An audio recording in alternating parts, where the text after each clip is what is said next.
So we'll have the second talk today. It will be by Professor Steve Luke from Baylor College of Medicine in Houston or Houston? Houston. Houston. And he will be delivering a lecture on basic concepts of Fourier Transform image analysis. Steve. Okay, thanks, Nitesh. So, one of the nice things about this workshop being spread out over so much time is the fact that we can take the time to spend an hour talking about Fourier transforms. Now, just a little disclaimer at the beginning, you don't have to understand Fourier transforms to be able to do single particle reconstruction or anything like that. As Elena pointed out to me yesterday, crystallographers nowadays can use automated software and solve crystal structures without ever really understanding what Fourier space is. So it's nice to understand it. It's very useful to understand the concepts, but it's not absolutely required. Now, one of the difficulties in teaching Fourier transforms is it varies from being a very, very mathematical concept that third or fourth year math majors study to being something that can be taught in a very general, non-mathematical way. I've left a little bit of math in here to make those of you who are more mathematically inclined not too dissatisfied with the talk, but most of it I'm trying to just sort of get the concepts across. Now, one thing that people don't always realize is that Fourier transforms really are everywhere. Now, some of the common uses are in engineering, electrical engineering. They teach Fourier transforms quite early there because they're fundamental in most of signal processing. They're also used heavily in image processing, which is what we'll be doing here, but things like JPEG compression. When you save a JPEG image on your computer, the way the data is stored is actually in Fourier space. Also used in RF theory, radio broadcasting, that sort of thing. So Fourier transforms are ubiquitous there. But beyond that, Fourier transforms are actually just a mathematical representation of things that happen in nature all the time. So if you look at physics, as we'll be talking about in this lecture a little bit, scattering theory, X-ray scattering, neutron scattering, any sort of scattering is actually a physical realization of a Fourier transform. So when we talk about the math of a Fourier transform, that's really just a way of representing what goes on in reality all of the time. Almost anything in biophysics has some component of Fourier transforms in it. Now, of course, what we're going to be doing today is we're relating it to electron microscopy. Actually, we'll be doing that more tomorrow. Today, we're mostly just going to be talking about the fundamentals of the transforms themselves, but they're all over the place in electron microscopy. So the contrast transfer function, which we're going to talk about, the modulation transfer function of the microscope. When you do 3D reconstructions, that can be handled in Fourier space. When you filter your data, you say, I did a low-pass filter on my structure to make it blurrier, or an inverse low-pass filter to sharpen it. Those are all done in Fourier space. The Fourier shell correlation curve, which is used to measure resolution, all of these things occur in Fourier space. So when you see the x-axis on an FSC curve, that's resolution, and that's a Fourier coordinate. Okay, so the basic idea of a Fourier transform is that you can represent any function, f of x, exactly as a sum of sine waves. Now, that's sometimes difficult for people to conceptualize. You say, well, I've got this sinusoidal oscillation. How could I represent, say, a straight line or something like that? This is absolutely mathematically true. So I just have to find my program. Okay, so we're going to do a little demonstration here. Now, unfortunately, the screen resolution, I may actually up the screen resolution here a little bit. It may make it a little smaller, but I think for the purpose of the demonstration, this will be worthwhile. It's not important, so much important that you can read what it says in the little text boxes there, as you can see the sliders and you can see the plot up above. Okay, so what I have here is just a simple XY plot, and then I've got all of these sliders down here. Each of these sliders that we see down here controls a sine wave. So if I adjust this, that's going to give me a very low resolution sine wave. If I go all the way down here, I get high resolution sine waves. Now you can see that sine wave doesn't look much like a sine wave. That's because it's being discretely sampled at different points. If we go in here, you can see it still looks pretty much like a sine wave. Now, I have 32 samples across my image here, and I have a total of 16 sine waves that I'm representing here. Technically, 0 is also here, so 1 is the lowest resolution sine wave. 0 is actually just a constant value. Okay. Now, in addition to representing the amplitude of the sine wave, I also have another slider which allows me to adjust the phase of each sine wave. Okay? So if I combine a bunch of these sine waves together, of course I can start making more and more complicated sorts of shapes, and if I play with the phases, I can represent all sorts of different curves with this. Well, let's try something. So I've got some pre-programmed examples in here. Let's try a triangle wave. Okay, so this is a triangle wave, and what we see down here are the settings that are necessary in all of these different sine waves to achieve that pattern. And this is exactly sampled at those points that you can probably see very slightly as dots on the screen right there. Okay, so that is a sum of all of the sine waves that you see in red there. So there's a low frequency sine wave there, and then this next frequency sine wave cancels out some of the oscillations of the lower frequency one, and then the next one cancels out a little bit more, and so on. We could also do a square wave. Okay? Now you'll note that my square wave is not jumping up immediately. It actually is jumping up immediately, right? This is one sample, and then the next sample it's at a high value. It's just the way the line is drawn. So again, you can represent that exactly using this set of sine waves. Now you'll notice that when I had the triangle function, there was a very strong component here, and then it very rapidly fell off. And with the square wave, it falls off much more slowly.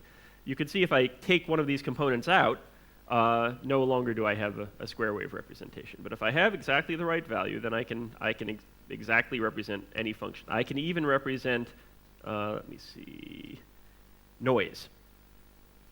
So that's an exact representation of any particular pattern of noise that I pick. Okay, so it is possible to represent any function in terms of sine waves.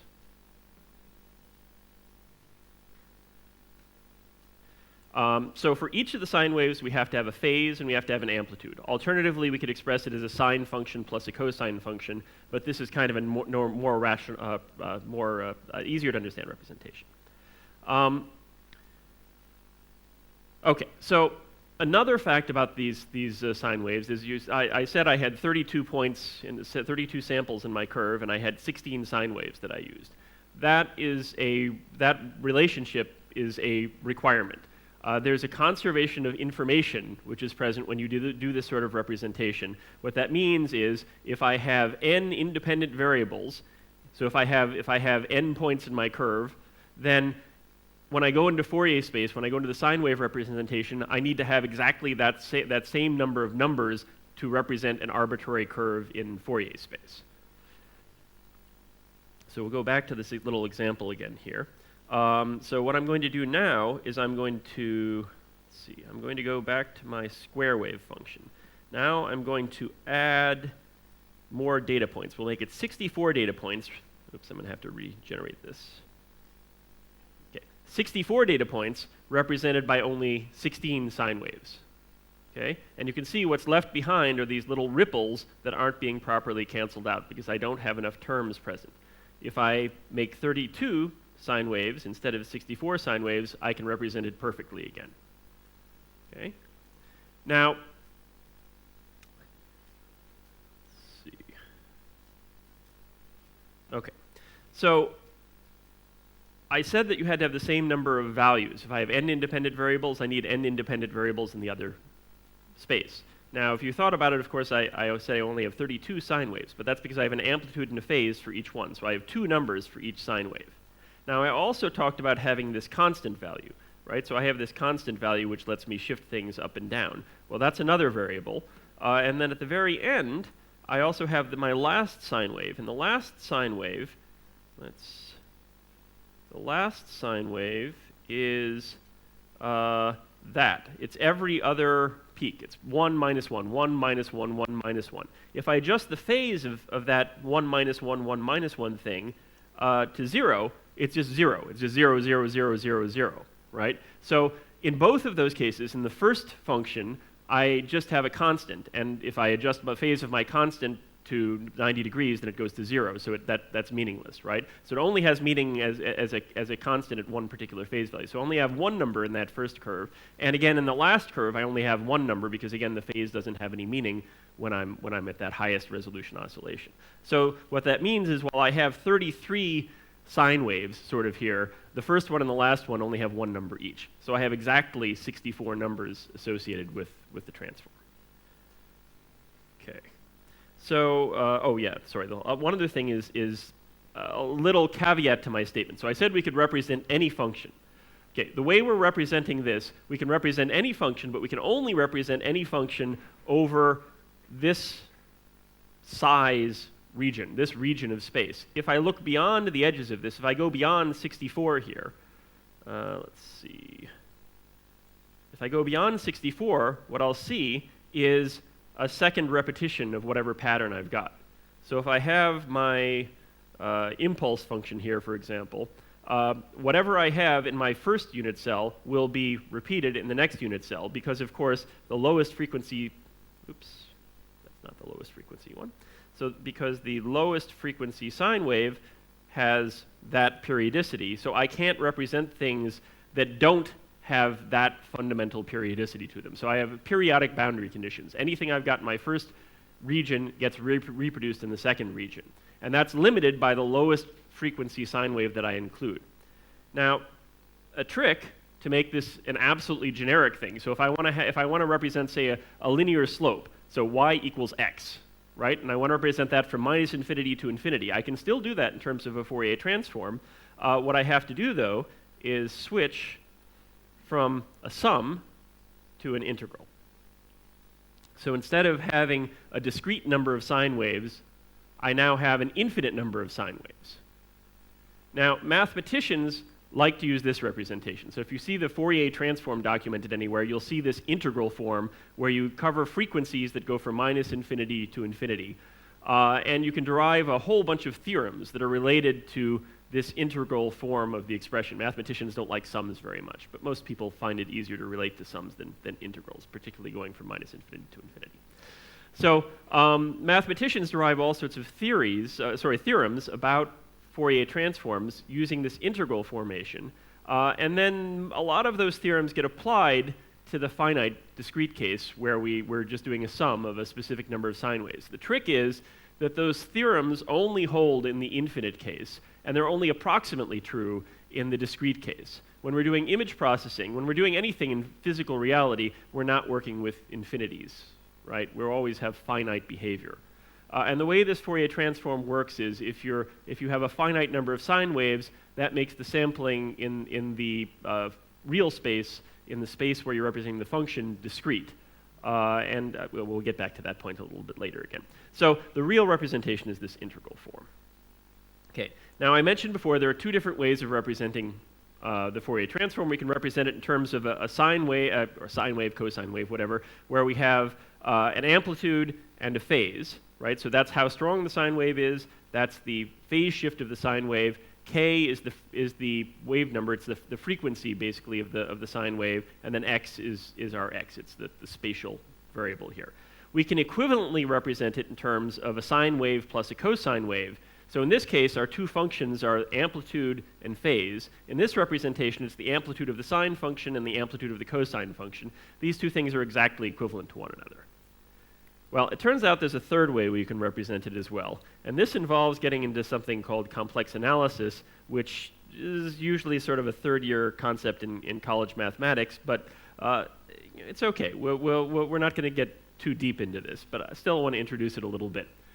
So presumably from grade school or whatever, you know that the formula, or maybe not grade school with sines and cosines, but somewhere in education you've probably seen that a representation of a circle in parametric form is x equals the cosine of some angle, y equals the sine of that angle, and then your parameter goes from 0 to 2 pi, and that allows you to draw a unit circle, right?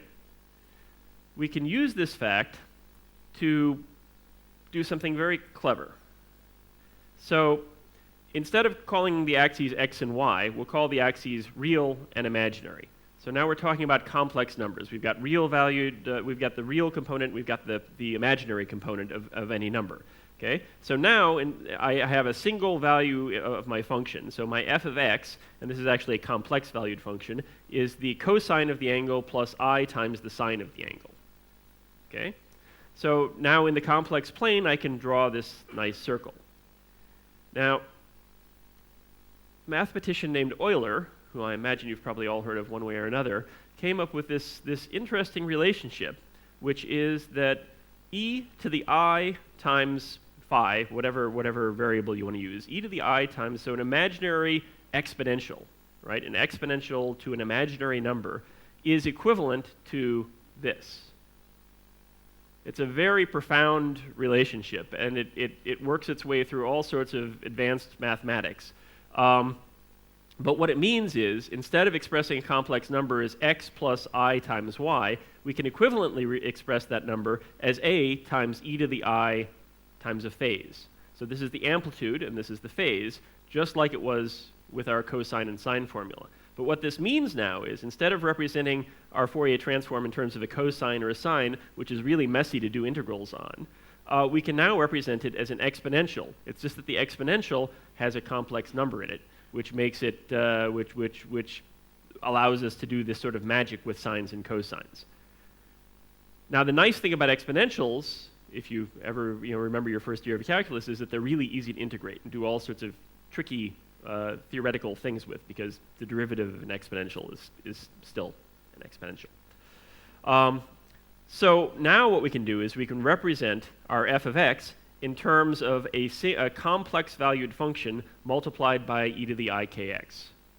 Okay? So the complex valued function contains our amplitudes and our phases. So each value in the function has an amplitude and a phase, or a real component and an imaginary component. Okay. So what I've been showing you so far is this formula right here. Okay? And don't worry too much about the 1 over 2 pi. It's just a normalization factor, which is typically seen. You can shift that around. So what I've been showing you so far is this formula here, which is actually the formula for the inverse Fourier transform. That says if I have all of my amplitudes and phases, this shows me how I can turn those into the corresponding real valued function. It's really just a definition of what I've been doing all along. The question is, what if I know the real valued function and I want to figure out what amplitudes and phases I need? How do I do the inverse of that function? So it turns out, through the nature of these complex exponentials, that the only thing you have to change is, instead of having e to the I kx here, we have e to the minus I kx here. It's basically reversing the direction the phase goes. So in the reverse transform, the phase goes this way around the circle, and in the other transform, the phase goes the opposite way around the circle. Okay? So the formula for computing the Fourier transform is almost exactly the same as the formula for computing the inverse Fourier transform. And these Fourier transforms form this really beautiful sort of dual system. Since these formulas are basically the same, what that means is, if you do something in one space and it has an effect in the other space, the opposite is true. If you do that same thing in this space on this space, the effect will be the same on this space. And we're going to see that more in the lecture tomorrow, so don't worry about that too much. We'll talk when we start talking about filters and convolution and that sort of thing. We'll get a little bit more into that. Okay, this has been very mathematical so far. So let's get a little bit more into sort of some real applications. Oh, all right, I've got a little bit more math, sorry. I forgot one more slide. So there are a bunch of theorems that go along with these Fourier transforms. And I'm not going to prove any of these or anything like that. I just want to show you a couple of examples of a couple of these effects. One of them is the addition theorem, which says that if you add two functions together in real space, that's equivalent to adding them together in Fourier space. Okay? So if I take the Fourier transform of this and the Fourier transform of this, and I add together the Fourier transforms, and I invert the transform, I get the same thing that I get by just adding the functions together in real space. People look at that and they say, oh, well, that's really neat. That means that if I have the Fourier transform of one of these functions and I take the Fourier transform, I can add those together in Fourier space. It's true, but I don't want you to get the wrong idea. So let me go back to my little demo program again here. And we're going to take a look at the Fourier transform of this. Let me go back to 1 unit cell. Okay. So what is the Fourier transform of this? So the Fourier transform is the amplitudes and phases of all the sine waves. So the Fourier transform of this function is actually just the values of all of these sliders. So if you take these sliders and you sort of put them up on their side, look at it sideways, the pattern that you see here, this lump here, then it goes down to 0, then it has another lump coming up here, that is the Fourier transform of this function. And here are the phases. You need to have the phases as well, obviously. Now, the phases are a little tricky to visualize because they're periodic. You know, once you get to 360 degrees, you go back to 0 again. So sometimes it looks like it's got this giant step in the phase, when in reality that just means that it wrapped back around again. All right. Anyway, so we see the Fourier transform here. Now what I'm going to do is I'm going to show you the same function, but I'm going to put it somewhere else in the box. Okay, now I'm going to switch back to the original one. I want you to watch here when I do the switch. Okay, if you have a particular shape, particular functional form, and you move it to a different part of the box, the amplitudes of the Fourier transform do not change at all, because the amplitudes of the Fourier transforms represent how strong the different sine waves are that are required to make that shape. Okay, so the amplitudes of the Fourier transform are independent of position in the box. They don't give you any information about where something is. The information is encoded in these phases in a fairly complicated way.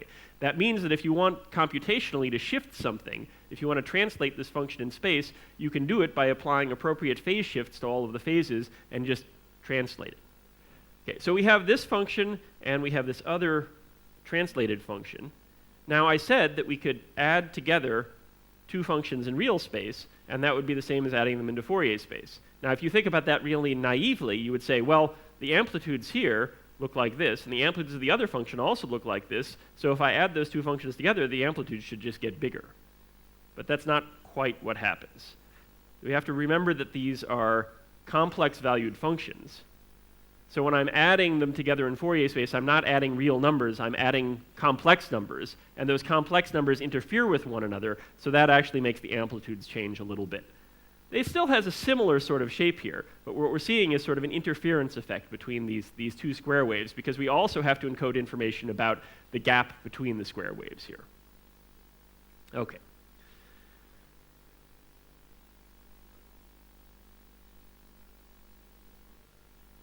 Okay, so that tells us a little bit about the translation theorem here. So to translate something, you just have to apply a phase shift, which you can do by multiplying by one of these complex exponentials, and the addition theorem here. Tomorrow or the next day, we'll talk a little bit more about the convolution theorem, and I'm sure at some point you'll hear something about correlations as well. All right. So now let's shift a little bit and consider a one-dimensional example in reality of Fourier transforms. So your ear, in a sense, is a device for performing Fourier transforms. The way your ear hears sound is, of course, it has a whole bunch of these tiny little hair cells, and each hair cell is sensitive to a particular frequency of sound, and the information that your brain is getting is not the waveform of the sound, it's the Fourier transform of the waveform of the sound. So let's just quickly take a look at that. So I've got this lovely little program which will show us sound going in the microphone of my computer. Okay, so here, this window, we're seeing the actual sound wave, the real space variation of intensity. What we're seeing up here is the Fourier transform of the sound that it's hearing. And what we have over here is often called a waterfall plot. And what it's showing is this, but over time. Okay, so it's taking each one of these curves over here, and it's making it vertical, and then as time goes, it's adding more and more curves on the right. Now, I often do this with whistling, but someone told me that it was impolite to whistle in India, so I'm going to sing instead. So you're going to have to forgive me. So I'm going to just sing a fairly pure tone, okay?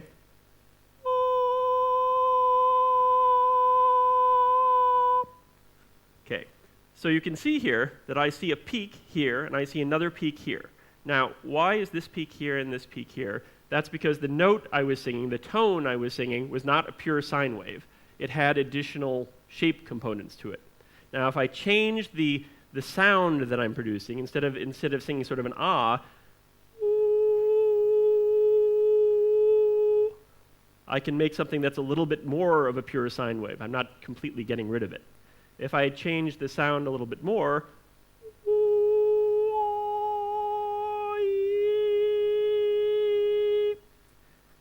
so when I make the E sound, you can see there's more and more of these values up here. And you can see that they're equally spaced as we work our way down. These are called harmonics of the primary wave.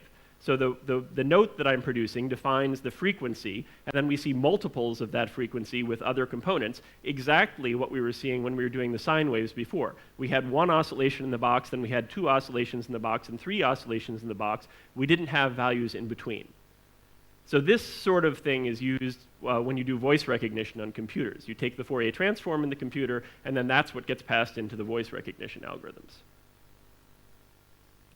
All right, so that's our one-dimensional example. Now let's get into some physics.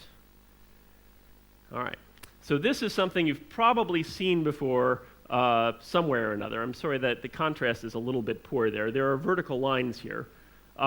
This is a representation of the single slit experiment. So we have a laser beam or some other coherent light source impinging on a slit. Okay, so nothing gets through here or nothing gets through down here, but there's a gap here. Now, mathematically, what we have coming in is called a plane wave, and that's represented as e to the I minus omega t plus kx. Or what does that mean? Okay, so again, this is one of these sine, cosine sorts of things that we were looking at previously. Omega is the frequency in time, and k is the frequency in space.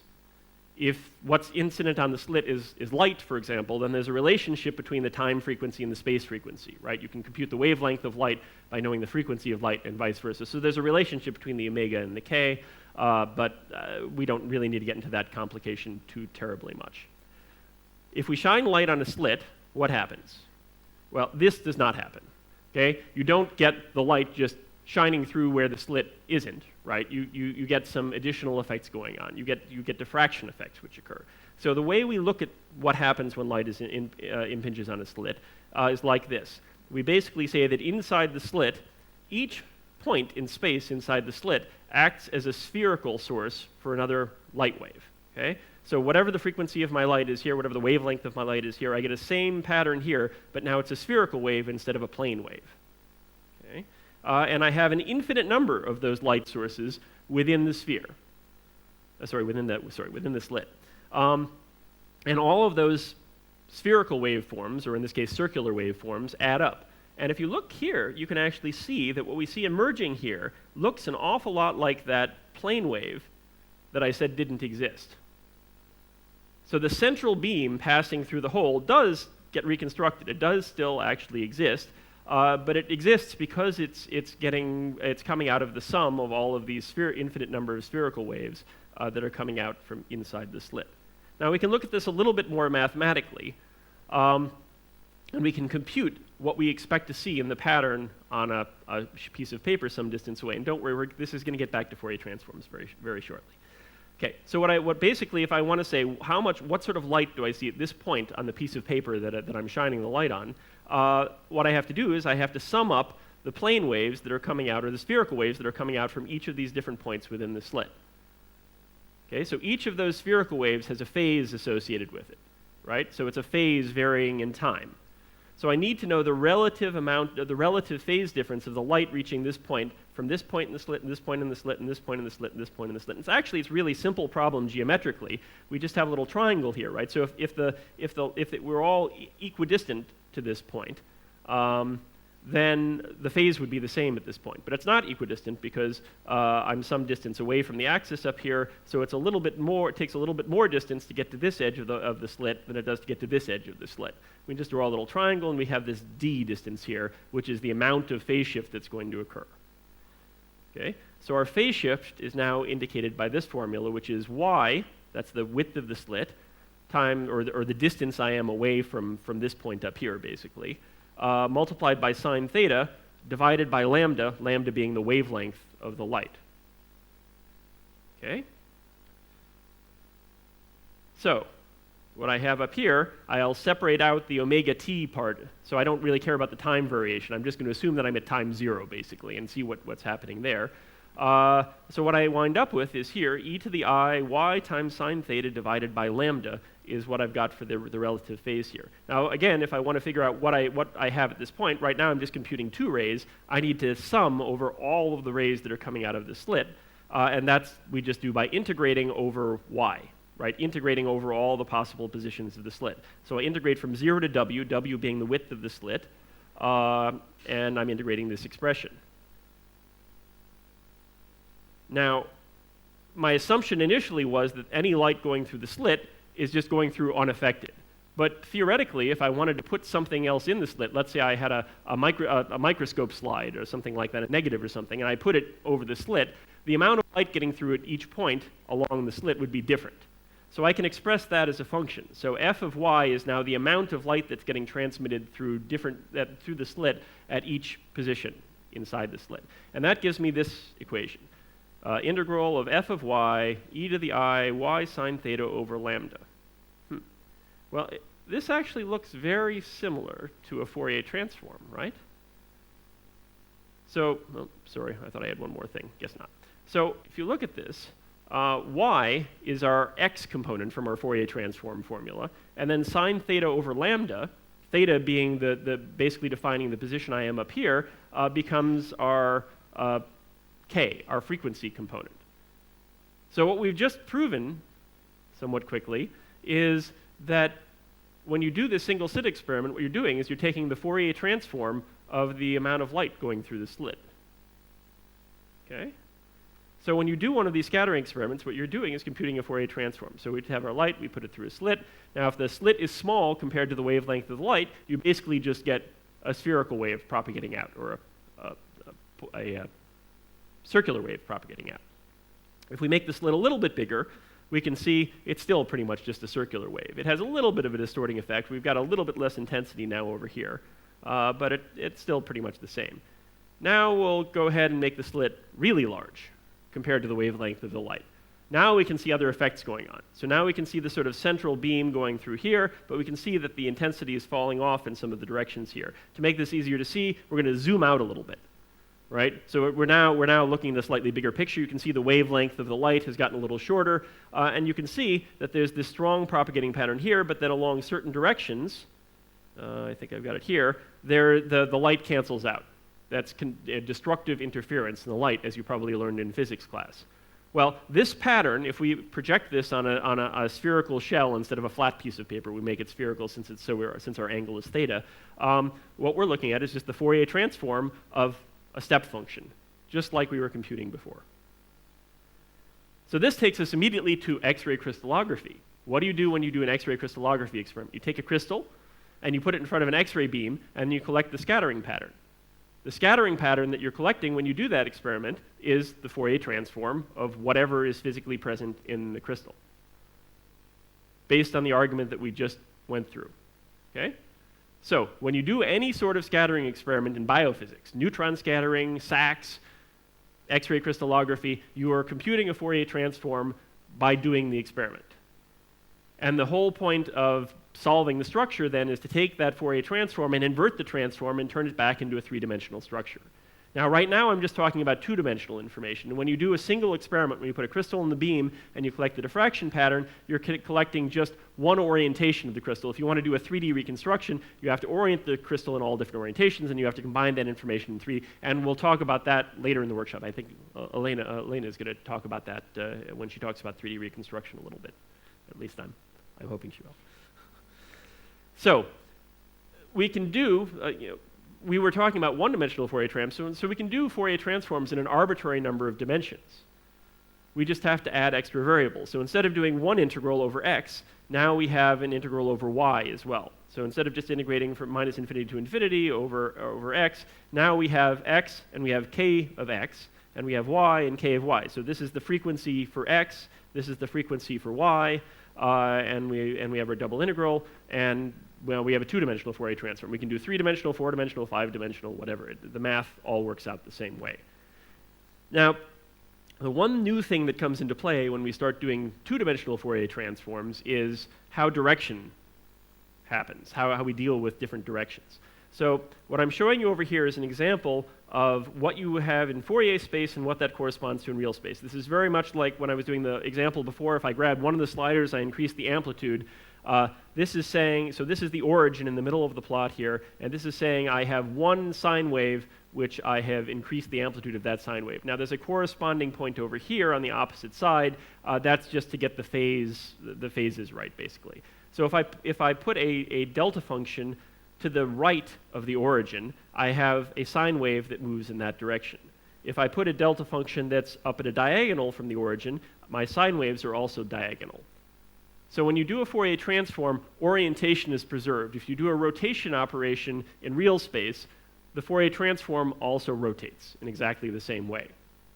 Okay? So that's another important sort of theorem to remember. So in addition to having amplitudes, of course, we also have phases, and I'm not showing the phases over here, I'm just showing the amplitudes. All right.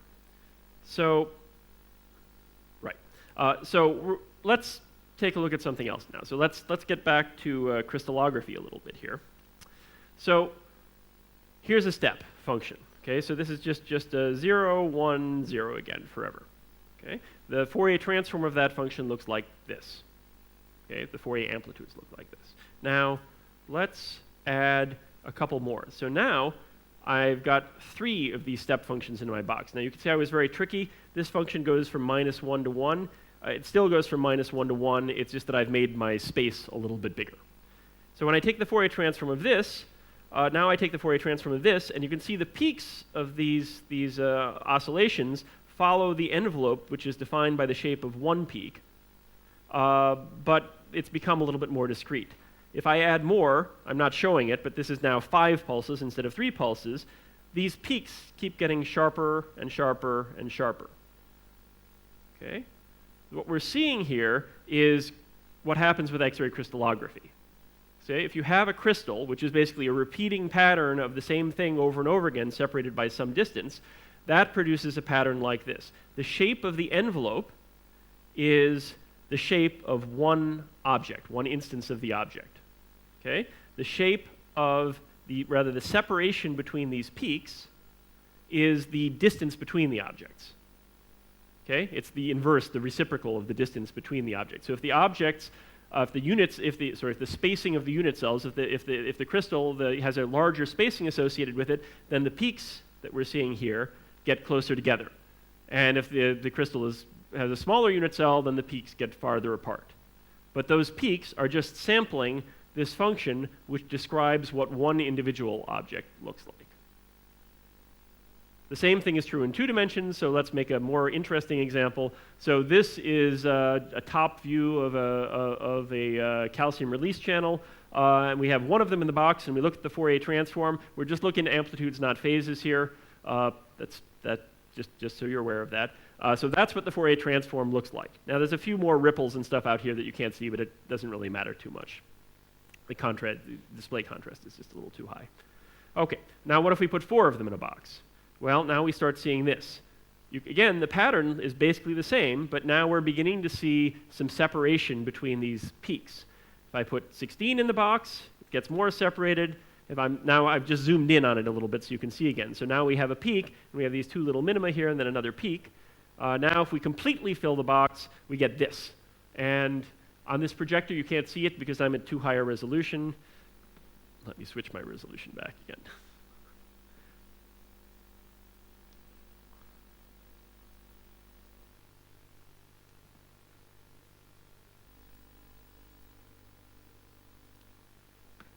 Yeah, now you can see it. So you can see there's a speckle of points. Since I completely filled my box, and I have periodic boundary conditions, this is the equivalent of having an infinite number of them. And that means that each of the spots is now a perfect delta function. It's just a perfect, it only has a value on specific pixels separated by a distance corresponding to the periodicity of the crystal. If I zoom in on that a little bit, you can see the amplitudes of these different peaks are actually a little bit different. And the pattern of the amplitudes that we see there corresponds to the Fourier transform of one of those objects.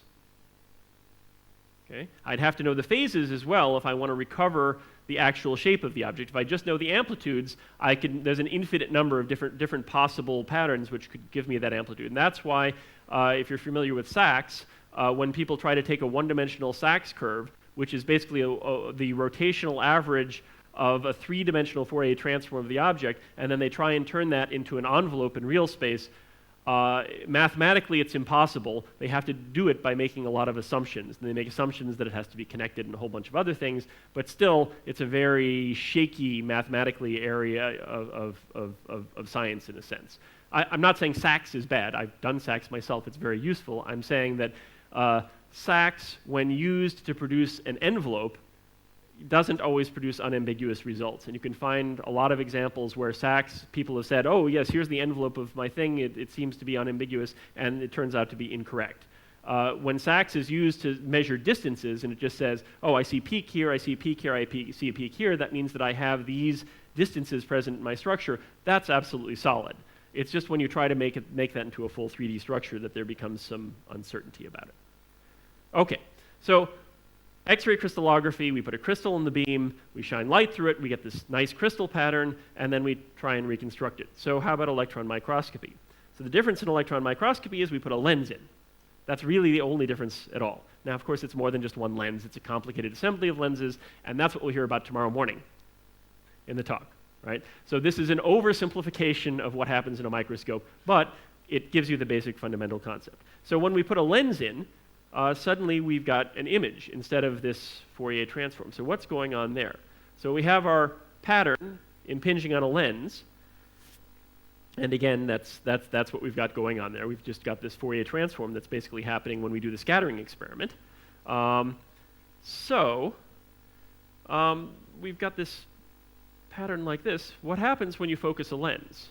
Well, here's a ray diagram for a lens. So here we have our object, and you see this diverging pattern of rays. That's exactly what we were showing here with our diverging pattern of spherical waves. And then when you have, oops,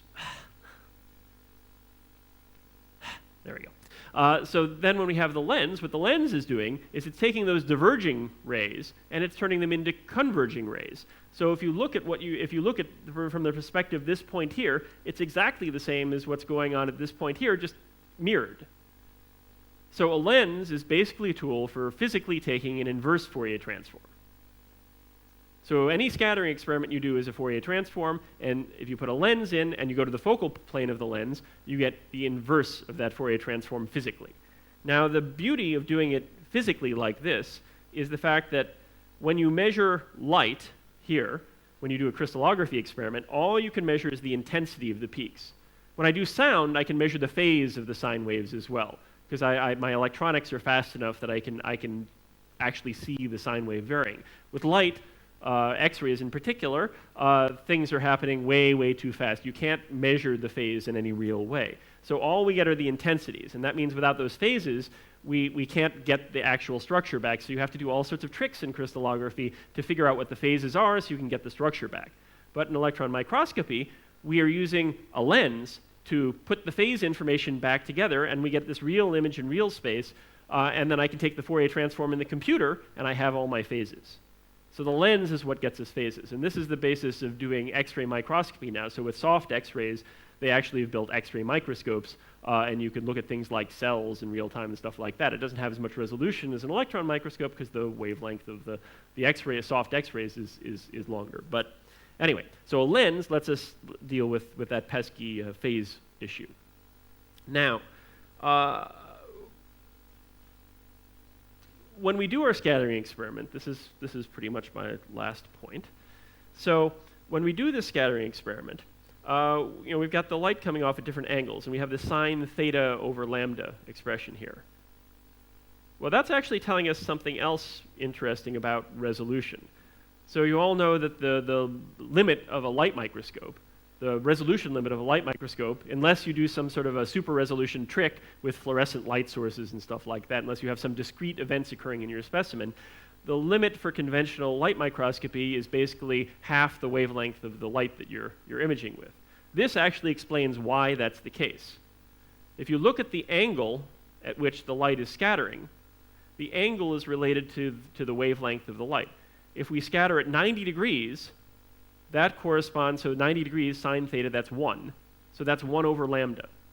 Okay, so if we have some sort of if we have some feature in our slit, within the slit, which is at the wavelength of light, then that feature is going to cause scattering to occur at 90 degrees from the beam. As you can imagine, it's very difficult to collect light that's scattering sideways from the specimen. So there's a limit to the angle that you can encompass. So in the central direction, in this direction, that corresponds to low resolution. And as we work our way out to the side in the angles here, we're getting to higher and higher resolution. Okay? So the resolution limit then occurs at 90 degrees. Now if we look at this, this is just 1 over lambda. There's no factor of 2 there, which you commonly see. Well, that gets to, hang on, I've gone back too far. There we go. Bragg's law. So the geometry that they use when they make the argument about the factor of 2 is a little bit different. Instead of having a beam come in and then scatter with respect to the beam, we actually have something reflecting basically off of a surface. So you're changing the angle of measurement and you're changing the angle of the incident beam, and that buys you a factor of 2. Okay, so technically you can work out the physics. You could actually get down to about half the wavelength of light. Now what that means in practical reality is, when you buy lenses for light microscopes, I don't know how many of you use light microscopes, high-end light microscopes, but when you buy lenses for light microscopes, you know that the highest resolution lenses all have very short focal lengths, right? The closer you get to the specimen, the better resolution you can achieve. And the reason for that is you need to have the lens capture as much of the scattering angle from the specimen as possible. The more scattering angle you can collect, so we've got our angle over here, right? This is 90 degrees, that's the highest resolution. If I put my lens over here, right, then I can collect stuff going out to a much higher angle than if my lens is way back here and I'm just capturing a relatively small angle. Now, it's progressively more and more difficult to push the resolution by doing that. So if you put the lens here versus putting the lens here, the amount of resolution that buys you may not be a whole lot. But if you're really pushing the limits and you want the best possible resolution, then you have to get a lens, and in fact you'll actually find lenses which are concave on the front surface, which is near the specimen, to really capture as much of that light as possible, and then they compensate that by making it even more convex on the opposite surface. Okay? So all of this stuff just comes out of the basic concepts of Fourier transforms. And I think that is it. Pretty good. Okay, that's it. Any questions?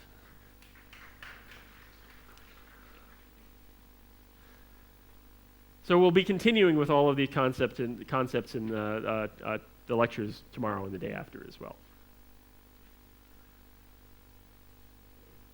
I know this was just a math talk, so. Yeah, go ahead.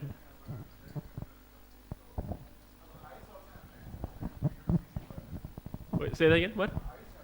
Yes. Essentially, we are also doing a Fourier transform of what we see. Right. But we don't see it inverted. Well, no, what you do see it in I mean, the image is formed on the retina in the eye because of the lens. If you didn't have a lens in your eye, then you would be seeing the Fourier transform of everything around you, and it wouldn't look very interesting. What I'm saying is the light coming into the eye is scattering off all of these things. So the world is doing a Fourier transform of everything, and your lens is what's letting you reconstruct, doing the inverse Fourier transform and giving you the image again. Oh, vertically inverted. Oh, well, it is inverted. It's just that you don't see it. Your brain compensates. Yeah. Haven't you ever heard about that experiment where they gave a guy glasses which invert everything, turn it upside down? I mean, you can do that. You get a pair of glasses and it inverts the world, and it's really hard to deal with for a while. But after a couple of days, your brain starts compensating, and you actually see everything is right side up again. And then you take the glasses off, and it flips over again. Famous psychology experiment back from the 60s or something. Yeah.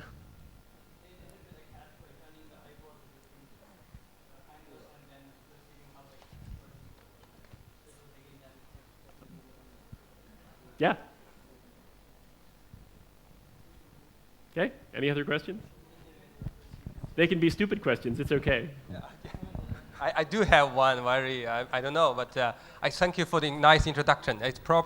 I think perhaps it's the best I have ever seen for the diffraction physics. Thanks. A lot of models, and I understand much better than before, I think. And one question, very simple, is the Fourier transformation. Yeah. Since at the beginning, page 13, not 13, we have Fourier transformation. You from with two dots in the Fourier space. Yeah. So normally, what we did with fast Fourier transform, we have center, right? Uh-huh. And with another, we call it reflection spot, with phase and amplitude on the side. Yeah. But what you show us is just two spots. Uh-huh. How did you do that? If you come back to the page 13, maybe you can see it again, please. I'm just curious. My first time to see Fourier transformation like this. So there's actually a demo I skipped, which maybe I should do. Sorry.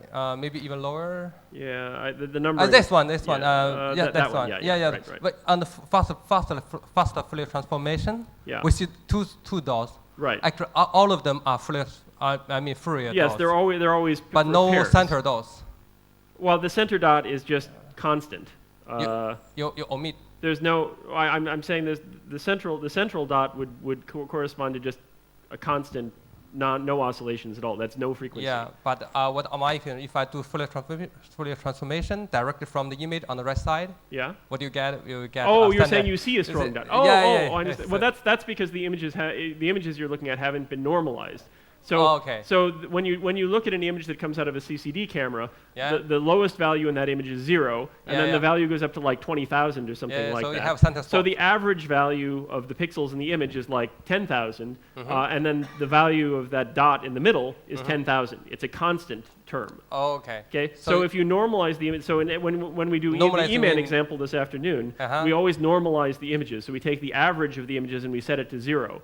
Okay. And that gets rid of that central. So we do not have the central spot. So you won't have that peak in exactly the center. Now, if you look at electron micrographs and you look Yeah. at the power spectrum, Yeah. it's not just the one dot in the middle. You Okay. actually see it's a Gaussian peak curve. that covers several Yeah, pixels. Gaussian curves. Oh, So the other pixels, and we'll talk more about this tomorrow. Sure. The sharp peak in the middle is usually due to ice gradients. Oh, So that the ice isn't perfectly flat. It usually has little ripples in the surface Yeah. and stuff like that. So those things you see in the middle are these very low frequency oscillations that you can't even see very easily in the image. wow. Um, Now, thanks for the nice sound. I think I understand better now. So let me do one last little demonstration, which I thought I must not have prompted myself to do it properly.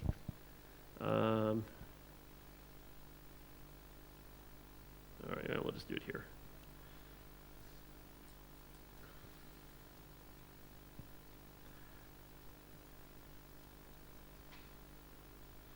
All right, what I'm going to show you is just this test image.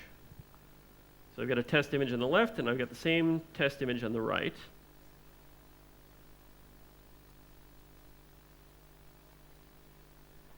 Now what I can do is I can adjust the second image so it's showing us the Fourier transform. Okay. Now, the Fourier transform, you can see it's in color. Why is it in color? That's because we're representing the amplitudes and the phases in one image. So if we look at the amplitudes, it looks like that. If we look at the phases, it looks like that. So the easiest way to represent phase information, the reason we have these sharp edges is what I was saying before about phases being periodic. So it goes from 0 to 2 pi and then back to 0 and again, so we see these sharp edges. It's more natural to display phases in color. Color is a wheel, so you can go red, green, blue, red, green, blue, red, green, blue in a continuous way. So we represent the phase information by color and the amplitude information by brightness. Okay? So the Fourier transform of this S looks like that. Now what I'm going to do is, sorry, I don't have a lot of screen real estate here. I'm going to zero out my image. And now I'm going to draw in the left image, and then we can see in real time how that affects the Fourier transform. So I'm going to start by just putting a dot in the middle. And I need to normalize this. Okay, there we go. So here's my little ball, and that's what the Fourier transform looks like. And the color, there's a little color pattern there. That's because I didn't get it exactly in the middle of the box. If I got it more perfectly in the center, then it would have been sort of, the phases would have all been flat and uniform.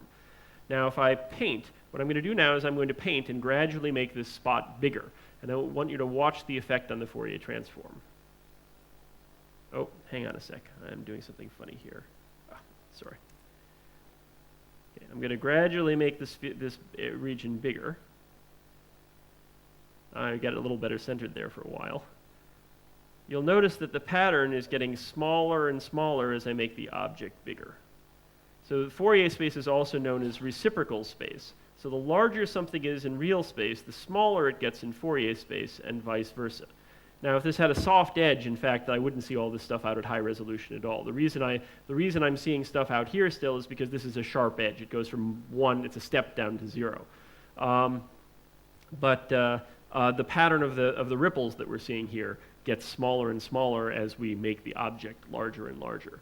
So that's always an important relationship to keep in mind, is that when you do things in Fourier space, if they're tiny in real space, then they're big in Fourier space and vice versa. Okay, any other questions?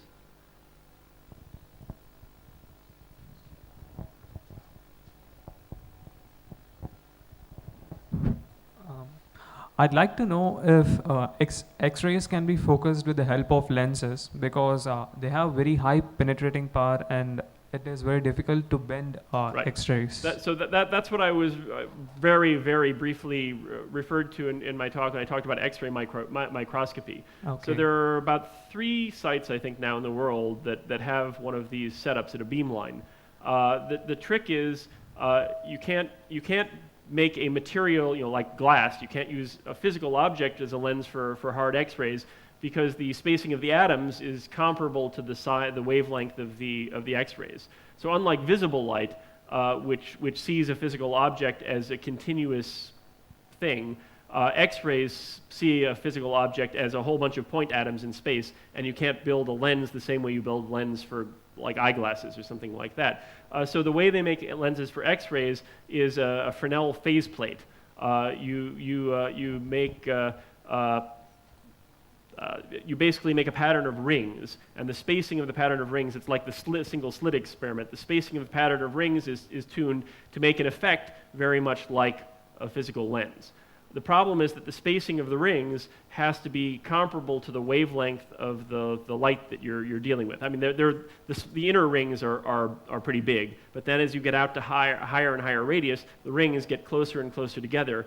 And then again, it's it's sort of a resolution limiting factor, right? At a high angle, you're at high resolution, and the spacing of the holes has to be that. So imagine you have to construct an object which completely blocks the X-rays, or as completely blocks the X-rays as possible. So it has to be pretty thick, and the spacing between the layers has to be on the order of just a few nanometers. It's a very difficult physical object to create. So in practice, when they do it for soft X-rays. So we're not talking about 1 angstrom wavelength X-rays. We're talking about several 10 nanometer wavelength X-rays, something like that. I don't remember the exact wavelength they typically use. But this is something that they do, and it can get about an order of magnitude better resolution than a light microscope, but still it can't compete with the electron microscope, obviously, because the wavelength of electrons is 0.01 angstroms. Anything else? If there are no further questions, let's thank Stephen for a wonderful talk, and I'll request Dr. Nitesh to present a memento to Stephen. Thank you very much, Steve, for a very inspirational talk, and you have made our day, I think. Thanks for the talk. Applaud, please. And this is a small memento for you. Thanks. Thank you very much, indeed.